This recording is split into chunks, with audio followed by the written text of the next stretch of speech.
हम second order reaction की बात करेंगे, द्वितीय कोटि अभिक्रिया की, और इसमें इंटीग्रेटेड रेट इक्वेशंस की बात करेंगे।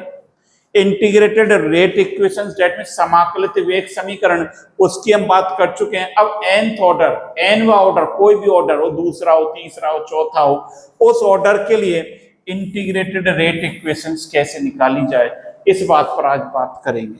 साथ ही साथ कुछ ग्राफ्स की बात करेंगे। सेकंड ऑर्डर रिएक्शन में जो ग्राफ है, जैसा कि हर ऑर्डर में हमने बात करी थी, शून्य कोटि की बात करी थी, चाहे प्रथम कोटि की बात करी थी, अब द्वितीय कोटि की बात करूंगा, तो इसमें भी ग्राफ की बात मैं करूंगा।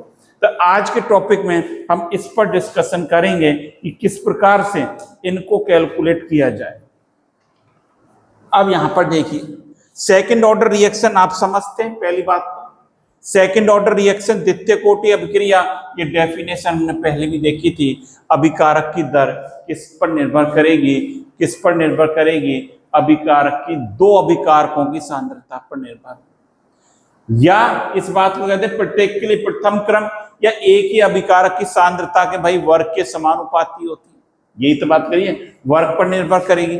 एक अभिकारक की क्या करेंगे हम, एक अभिकारक की सांद्रता के वर्ग पर निर्भर हो या दो अभिकारक हो। ये बात आपने पढ़ चुके हैं कि कैसे रेट जो है यहाँ पर क्या होती है, रेट समानुपाती, क्या लिखा था भाई, ए की पावर, ऐसे लिखा था, यही तो लिखा था हमने। या दो अलग अलग हो, ए प्लस बी हो, तो रेट क्या हो जाएगी, ए की सांद्रता और बी की सांद्रता, इस प्रकार से लिख सकता हूं मैं। तो ये इस प्रकार से हम लिख सकते हैं। तो ये आपने पढ़ चुके हो कि द्वितीय कोटि अभिक्रिया क्या होती है।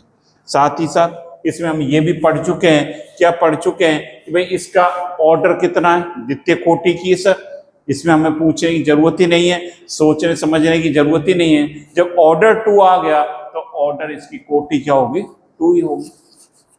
वेग स्थिरांक की इकाई की बात करें, आपको बता रखा है कि मोल क्या होता है, 1 - n। ये फॉर्मूला आपको बता रखा है, मोल 1 - n। ये भी आपने सीख रखा है कि आपको यूनिट निकालनी हो तो मोल तो क्या करते हैं, 1 - n करते हैं, क्या फॉर्मूला है।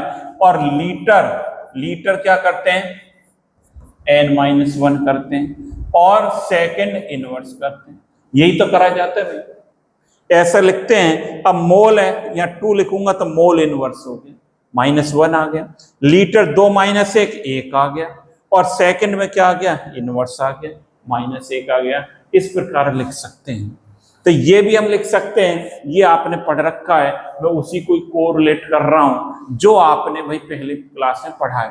तो ये हमने पढ़ चुके, ये आपने पढ़ लिया होगा। और देखिए, इनको पढ़ना बहुत जरूरी है, प्रीवियस लेक्चर को, क्लास को देखना बहुत जरूरी है। तो ये बात आपने पढ़ ली है। अब आप यहाँ पर देखिए, आज बात करेंगे इंटीग्रेटेड रेट इक्वेशन और nth ऑर्डर की बात करेंगे कि कोई दूसरा है, तीसरा है, चौथा है, उसके लिए सर कैसे निकालें, उसके लिए ऑर्डर की कैसे बात करें। तो यहां पर देखिए कैसे करेंगे। मान लीजिए कोई ए है, ए किस में कन्वर्ट हो रहा है, प्रोडक्ट में। ए कन्वर्ट हो रहा है प्रोडक्ट में, और इसको क्या कहते हैं, उत्पाद लिख दूं आपके लिए, ये उत्पाद, ये वेग स्थिरांक क्या है यहाँ पर, के हमने देख रखा है। अब यहाँ पर देखिए, इसकी प्रारंभिक सांद्रता, ऐसे ही तो लिखते थे, t = 0 पर प्रारंभिक सांद्रता कितनी लिखी जाती थी, बता दो आप मुझे कि इसकी प्रारंभिक सांद्रता में कितनी लिखता था, ए लिखते थे। इसकी प्रारंभिक सांद्रता कितनी मान लें, ए, और उत्पाद की कितनी होगी सर, 0। उत्पाद की तो भैया 0 ही होगी इसकी सांद्रता। इसको बात को समझने की कोशिश करें, हर बार यही कर रहे हैं।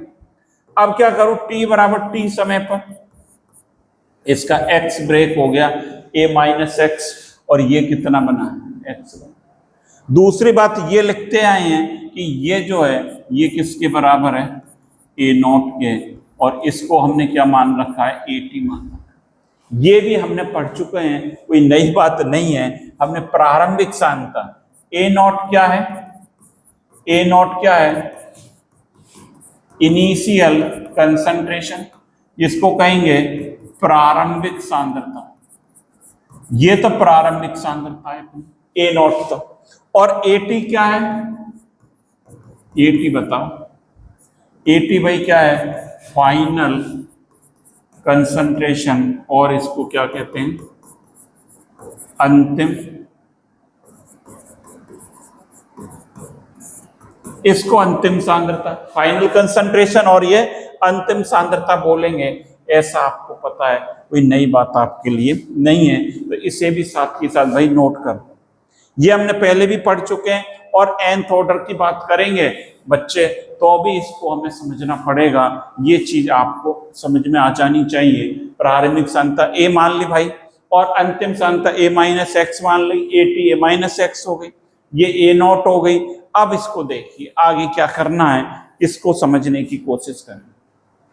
मैं इसके लिए रेट मुझे लिखनी हो तो क्या लिख सकता हूं, R बराबर, बताओ रेट है यदि मुझे लिखनी हो तो मैं क्या लिख सकता हूं, ये लिख सकता हूं क्या, R बराबर माइनस dA अपॉन dt, ऐसा लिख सकते हैं, बिल्कुल लिख सकते हो। एक ही सांद्रता समय के साथ सर घट रही है, और ये ऐसा हम इसमें लिख सकते हैं, कोई बड़ी बात नहीं है, ये आता है आपको, ये चीज आती है आपको पहली समीकरण। दूसरी, और रेट बराबर R बराबर, और क्या लिख सकते हैं, R किसके समानुपाती है, R समानुपाती है, ये भी हम यदि nth ऑर्डर की बात कर रहे हैं तो मैं R समानुपाती a की पावर n लिख दिया, ऐसे लिख दिया। पहले हम फर्स्ट ऑर्डर में एक लिखते थे, यहाँ पर द्वितीय कोटि की बात करते थे, सेकंड ऑर्डर की तो 2 लिखते थे। अब nth ऑर्डर की बात कर रहे हैं तो यहां पर क्या लिख दिया, n लिख दिया हमने। अब यहां पर देखिए समानुपाती के चिन्ह को हटा लें तो k a की पावर n, ऐसे लिख सकता हूं। R बराबर क्या लिख सकता हूं, k a की पावर n, और ये समीकरण नंबर आपकी क्या मान लू मैं, 2 लिख देता हूं। इसको क्या लिख देता हूं, इक्वेशन नंबर 2 लिख दिया, इसको 2 लिख, ये फर्स्ट है ये सेकंड है, दोनों के इक्वेट कर देता हूं, बराबर कर देता हूं। क्या लिख सकता हूं, ये लिख सकते हैं फ्रॉम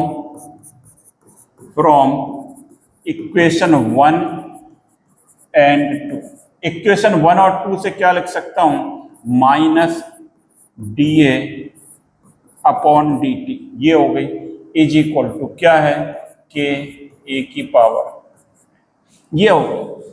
और इसको मैं क्या लिख सकता हूं, यहां देखो, माइनस dA अपॉन, इसको यहां ले आता हूं, a की पावर n बराबर k dt, ये तो कहलाती है डिफरेंशिएट रेट इक्वेशन। ये क्या है, डिफरेंशिएट रेट इक्वेशन है, और इस पर इक्वेशन नंबर अगला डाल,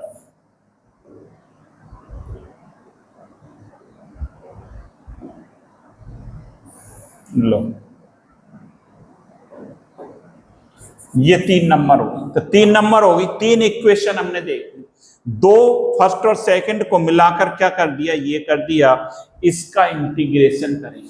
nth ऑर्डर की बात कर रहे हैं, a की पावर भाई यहां पर क्या लगा दी, n लगा दी। अब तो इसमें कोई दिक्कत नहीं होनी चाहिए किसी को, 1 2 3 की जगह मैंने n लगा दिए, इसमें किसी को तकलीफ है क्या, नहीं होनी चाहिए, कोई तकलीफ नहीं होनी चाहिए। मैंने अभी तक कोई नई बात नहीं लिखी है, जो पुरानी पढ़ी थी आपने वही लिख दिया। अब इसको चलिए क्या बन गई है, ये बन गई माइनस dA अपॉन a की power n is equal to k dt, ये इक्वेशन आपकी ये बन गई, यही तो है, माइनस d अपॉन a की पावर n k dt, इसी को ही मैंने लिख दिया। और ये इक्वेशन नंबर आपकी कौन सी थी भाई बेटा, ये कौन सी थी, ये आपकी इक्वेशन नंबर बेटा 3 थी। इसका इंटीग्रेशन करेंगे, इसका क्या कर दें, इंटीग्रेशन करने पर लिख दें इंटीग्रेशन, लो हिंदी में लिख देता हूं, करने पर इंटीग्रेशन को क्या कहते हैं, समाकलन।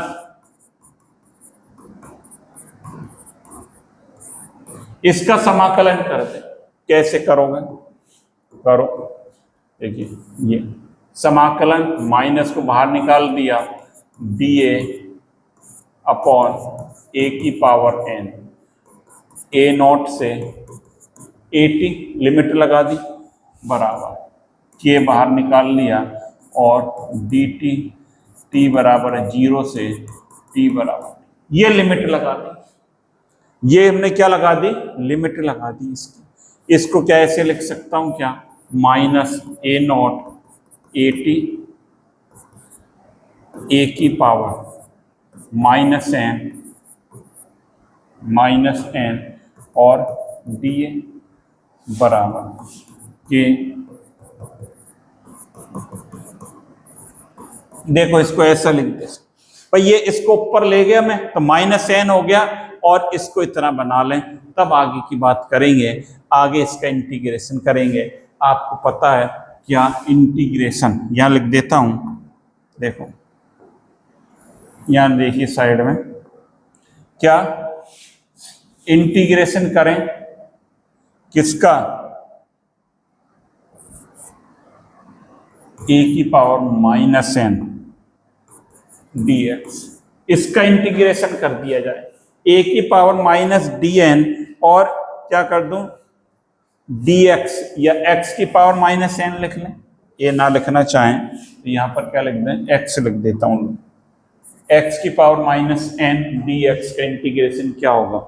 इसका इंटीग्रेशन हमने सीख रखा है, क्या होगा? x की power minus n plus 1 upon minus n plus, ये होगा इसका इंटीग्रेशन।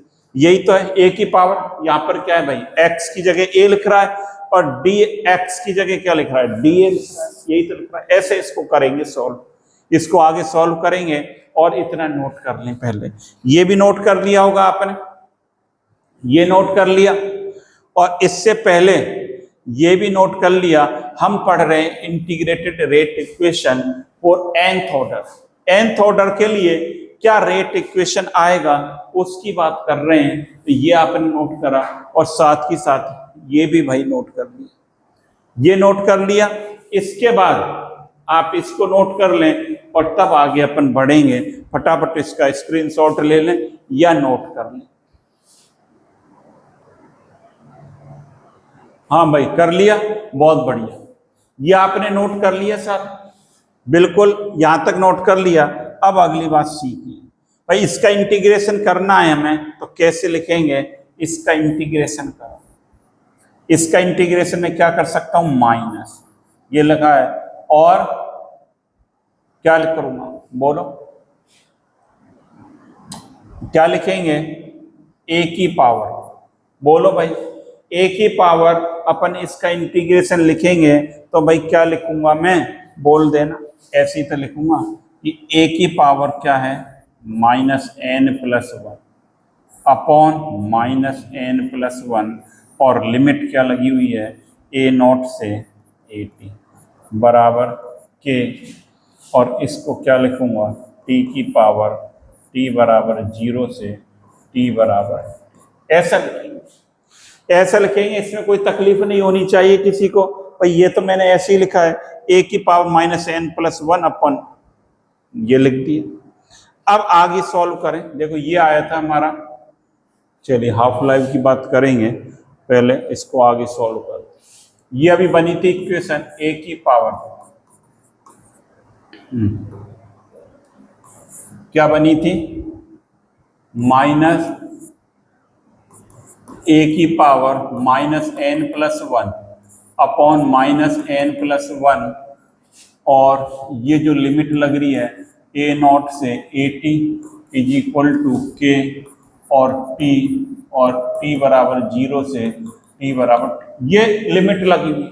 इसको सॉल्व करें। ये देखो माइनस से मल्टीप्लाई करूंगा तो ये प्लस हो गया, और ये माइनस मैं कर सकता हूं 1n माइनस, ये मैंने ये बाहर निकाल दिया, और ये माइनस हो गया, ये प्लस हो गया, तो इसको क्या लिख सकता हूं? 1 अपॉन a की power n minus 1 a not AT बराबर, इसको क्या लिख सकता हूं? k डॉट t माइनस 0 होगा ना भाई, और बता देता हूं आपको, k टी माइनस 0, तो इसको हम क्या लिख सकते हैं, के टी लिख सकते हैं, ऐसे लिख सकते हैं इसको। अब यहां पर देखिए इसको और क्या लिख सकते हैं, 1/n-1, 1/n-1 लिख सकते हैं इसको। और क्या लिख सकते हैं इसको, 1/80n-1, ये 80 हो गया अंतिम सांता, माइनस 1/a0n-1 बराबर 80। ये अपना इक्वेशन आ गया, ये अपनी क्या आ गई, इक्वेशन आ गई, ये आपकी इक्वेशन आ गई कि के टी बराबर क्या आ गया, 1/n-1, 80 की पावर n-1 और a0 की पावर n-1। इसको ऐसे भी लिख सकते हैं, अरे यार, इसको ऐसे भी लिख सकते हैं। और क्या लिख सकते हैं, के टी बराबर क्या लिखा है, 1/n-1 और 1/80 की पावर n-1 माइनस 1/a0n-1, ये लिख दी। टी बराबर ये क्या आ गई, समाकलित वेग समीकरण आ गई। और इस पर अगला जो है क्या डाल दें, रिएक्शन नंबर, पहले कहां तक, 3 तक डाले ना, तो ये आपकी हो गई 4 नंबर, ये क्या हो गई, ये आपकी हो गई 4 नंबर इक्वेशन हो गई। ये समाकलित वेग समीकरण है, तो इसको आप नोट कर लें, तब अगली बात करेंगे। कर लो फटाफट, चलिए कर लिए नोट भाई, बहुत बढ़िया। अब आगे देखिए, चलिए ये बात हमने पढ़ ली, nth ऑर्डर के लिए समाकलित वेग समीकरण क्या होगा। अब इसकी अर्धायु की बात करते हैं। हाफ लाइफ इसके लिए क्या होगी, हाफ लाइफ के लिए कैसे फॉर्मूला निकालेंगे, अभी हमने पढ़ा है के टी बराबर क्या पढ़ा है, 1/n-1 और 1/80n-1 माइनस 1/ क्या लिखा है, 8/n-, ये पढ़ा है। अब जो टी हाफ पर आपको पता है भाई, टी हाफ पर टी से क्या कर दें, टी से मैं टी हाफ कर देता हूं, तो आपका जो 80 है वो किसके बराबर हो जाएगा, a0/2। 80 किसके बराबर हो जाएगा अपना, a0/2 के हो जाता है। आपको पता है प्रारंभिक सांद्रता कितनी हो जाती है, आधी हो जाती है सर। अब यहां पर देखिए, यहां पर देखें, इसको मैं कैसे लिख सकता हूं, T is equal to 1/n-1, ये के, ये टी हाफ कर दिया, ये क्या कर दिया, टी हाफ। अब यहां पर देखिए 1/80 की जगह क्या लिख दूं, a0/2 और n-1 है, माइनस 1/a0n-, ये लिख, ऐसे बना सकते हैं भाई, ऐसे ही तो बना सकते हैं। टी हाफ कर दिया n-1 के, a0/2 n-1 माइनस ये कर दिया।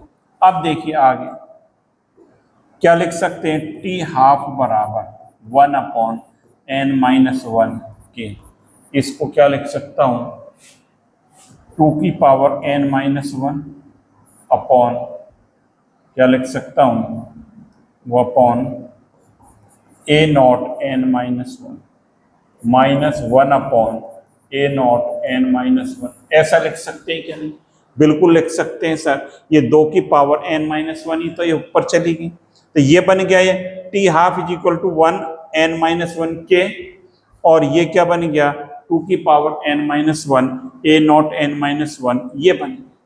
अब देखिए इसको और क्या लिख सकते हैं, ये बनी, ये आ गई अपनी t half is equal to 1/n-1 के, और ये आ गया 2 की पावर n-1 अपॉन a0 की पावर n-1 माइनस 1/a0n-1, ये इक्वेशन बनी।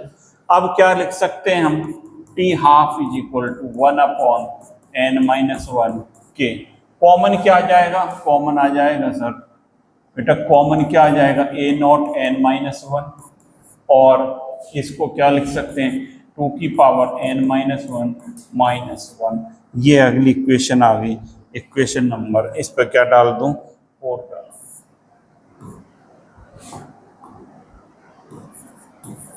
इक्वेशन नंबर 4 बन गई यार। तो ये हमारी इक्वेशन आ गई, ये इक्वेशन आ गई किसके लिए, टी हाफ के लिए, ये टी हाफ के लिए आ गई। और इसको ये भी कह सकते हो कि T half inversely proportional 1/a0 minus, ये भी बन सकती है। यही तो हमने सीखा है, यही हमने सीखा है। तो ये आप नोट करते जाएं, साथ ही साथ हाफ लाइफ अर्धायु कैसे निकालेंगे इसके लिए ये भी नोट कर लें। फिर अगली बात करेंगे, और जो कि बहुत ही इंपॉर्टेंट बात है, तो इसको भी नोट करें। और फिर किसकी बात करेंगे, कुछ ग्राफ की बात करेंगे। तो नोट कर लें भाई फटाफट, तब ग्राफ की बात करेंगे। हाँ भाई, नोट कर लिया, बहुत बढ़िया, ये सारी चीजें आपने नोट कर ली। अब चलिए अगली बात पर चलते हैं। अगला जो इंपॉर्टेंट टॉपिक है, अब इसके ग्राफ की बात करेंगे। कुछ जो सेकंड ऑर्डर के ग्राफ हैं इसकी बात करेंगे, काफी इंपॉर्टेंट। पहला जो ग्राफ है भाई वो क्या है बेटा, पहला है रेट वर्सेज कंसंट्रेशन। रेट क्या है, दर, वर्सेज, इसको क्या लिख सकता हूं मैं, इसको यहां पर लिख देता हूं सांद्रता। ये सांद्रता लिख दिया। रेट वर्सेज कंसंट्रेशन में ग्राफ खींचें तो रेट क्या होती है, रेट आपको पता है, यहां लिखते हैं कि रेट क्या होती है, के और ए की पावर स्क्वायर, ए के स्क्वायर के बराबर होती है। यही तो रहती है द्वितीय कोटि जो अभिक्रिया की हम बात करते हैं। द्वितीय कोटि अभिक्रिया में दर किसके होती है, ए स्क्वायर के समानुपाती है। मतलब रेट जो है आपकी क्या है, इसके, इसको ये भी लिख सकता हूं मैं, y = x² हो। यही तो हो गया। अब ग्राफ इसमें प्लॉट करेंगे, देखिए ग्राफ कैसे प्लॉट होगा।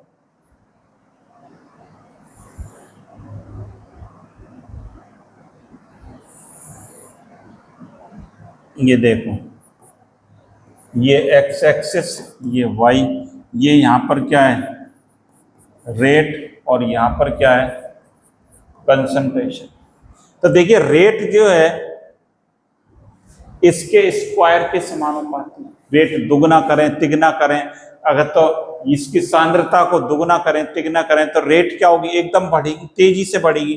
तो इसका जो ग्राफ आता है इस तरह से पैराबोलिक आता है। कैसे आता है, इस तरह से पैराबोलिक आता है कि सांद्रता बढ़ाएंगे तो दर भाई क्या होती जाती है, बहुत बढ़ती जाती है। तो रेट वर्सेस सांद्रता की मैं बात करूंगा, केवल सांद्रता की, स्क्वायर की नहीं कर रहा, तो ये क्या हो जाएगा, दर एकदम से इसमें बढ़ती है। तो पहला ग्राफ इसको ये आप प्लॉट कर लें। कैसा ग्राफ कहलाता है ये, पैराबोलिक, इसको कहते हैं पैराबोलिक, पैराबोलिक ग्राफ बनता है। पहली तो आप ये नोट कर लिया। अब बात कर रहे हैं दूसरा, जो दूसरे ग्राफ की रेट वर्सेस कंसंट्रेशन का स्क्वायर, जिसकी बात कर रहे हैं, रेट = क्या है, कंसंट्रेशन का स्क्वायर। इसको ग्राफ को प्लॉट करें तो ये क्या हो गया, y = mx टाइप का हो गया, y = mx। अब देखिए इसको मैं प्लॉट करता हूं तो ये ग्राफ कैसा आएगा, ये कर दिया, ये आपके y एक्सिस, ये x एक्सिस, ये क्या है रेट, और ये क्या है कंसंट्रेशन का स्क्वायर। तो देखिए y = mx है, तो कैसा आएगा, ओरिजिन से जाएगा ये ग्राफ और स्ट्रेट लाइन आएगा। क्या आएगा, एक स्ट्रेट लाइन, इस प्रकार से ग्राफ बनेगा। y = mx है और स्लोप इसका जो हो गया वो क्या होगा, ये हो गया, ये क्या हो गया,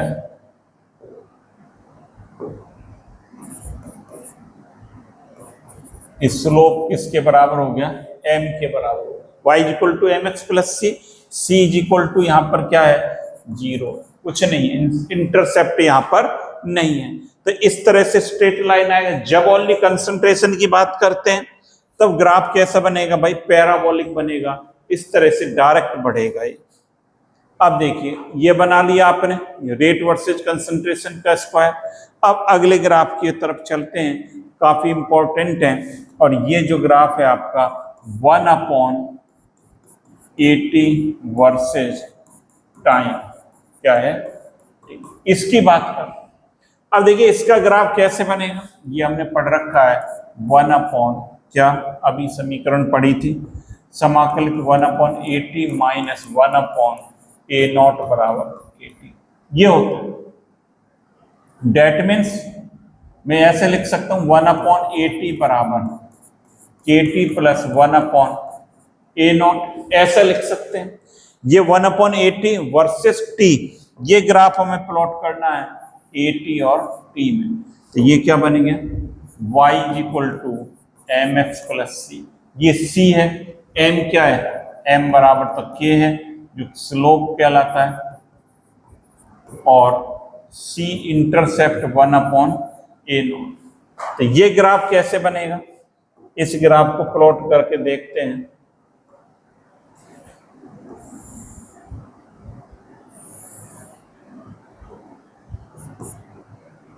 यहां पर देखिए y equal to mx c type का है ये ग्राफ, तो ये ग्राफ कैसे प्लॉट होगा, mx प्लस सी इंटरसेप्ट भी आ रहा है, यहां पर तो लिख देता हूं 1/80,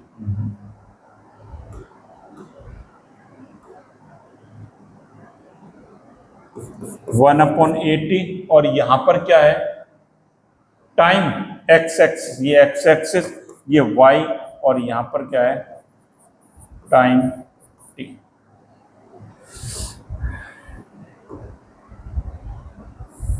इस तरह से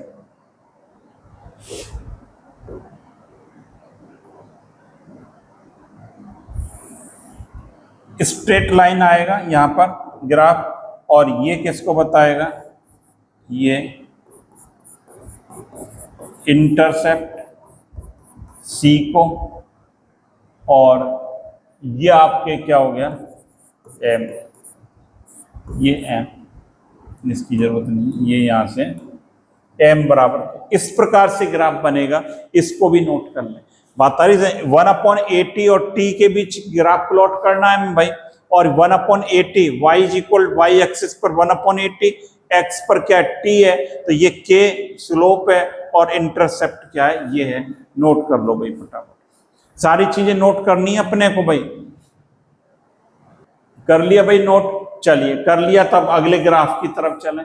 ये देख लिए हमने, 3 ग्राफ देख लिए, अब चौथा ग्राफ देखते हैं।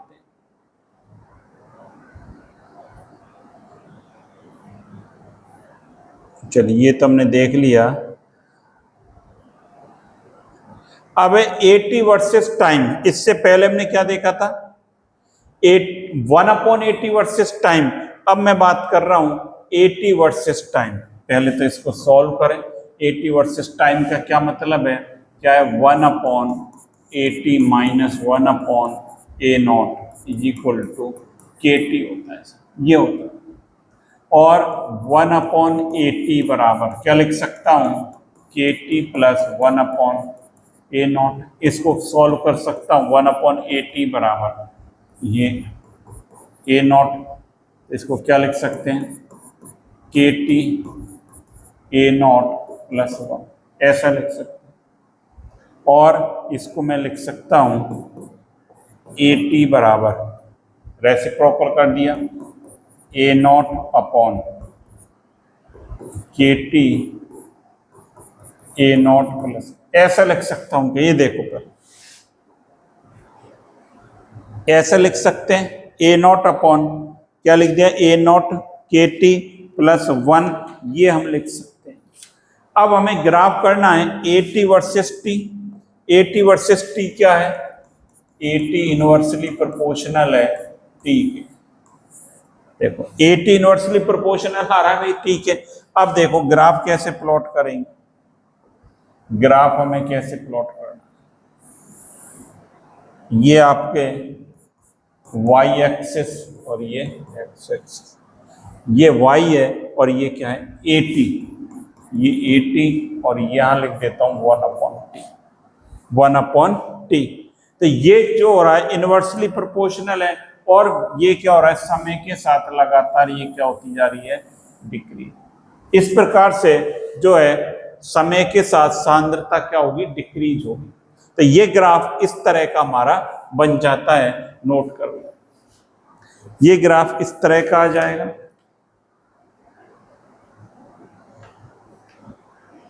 तो ये ग्राफ आपने सीख लिए सारे, इनको नोट कर लें। हाँ भाई, नोट कर लिए बेटा। चलिए, ये भी हमने नोट कर लिया। एक ग्राफ और हम सीखेंगे, T half versus A not. क्या है, T half versus A not. पहले तो टी हाफ का भाई फॉर्मूला बता दूं मुझे। T half is equal to क्या होता है sir, t half is equal to के, और क्या होता है, बोलो क्या होता है इसमें, 1 अपॉन क्या होता है, टी हाफ बराबर 1 अपॉन के ए नॉट। ये मतलब टी हाफ क्या है, इनवर्सली प्रोपोर्शनल है ए नॉट के। यही तो आ रहा है निकल के, टी हाफ इनवर्सली प्रोपोर्शनल है। तो जैसा अभी हमने ग्राफ बनाया वैसे ही बन जाएगा, जैसा अभी बनाया था। ये क्या है, ये लिख देता हूं टी हाफ, और ये कैसा ग्राफ बन जाएगा, ऐसा ही ग्राफ। ये भी टी हाफ क्या हो रहा है, घटता जा रहा है। तो ये जो है इस प्रकार का ग्राफ आएगा। तो इसे भी आप नोट कर लें, T half versus A note में हमारा ग्राफ क्या कैसा बनेगा, इस बात को भी भाई नोट कर लें। ए नोट क्या है, इनिशियल कंसंट्रेशन। तो ये सारी चीजें आज हमने सीख ली। सेकेंड ऑर्डर रिएक्शन की भी बात हमने कंप्लीट कर चुके हैं। इसकी differential rate equation, integrated rate equation, nth order के लिए, हाफ लाइफ के लिए, ग्राफ के लिए, सबकी इसी प्रकार से हमें बात करनी होती है। जीरो ऑर्डर, फर्स्ट ऑर्डर और सेकंड ऑर्डर। तो इनको आपको लगातार पढ़ना है, और नोट्स बनाते हुए ज़्यादा से ज़्यादा स्टूडेंट्स को भाई शेयर करते रहें, जिससे ज़्यादा से ज़्यादा स्टूडेंट्स को इसको बेनिफिट मिलता रहे। तो thank you students, have a nice day. लगातार पढ़ते रहें और अपनी तैयारी को नई ऊंचाइयों पर पहुंचाने के लिए आपको लगातार पढ़ना चाहिए।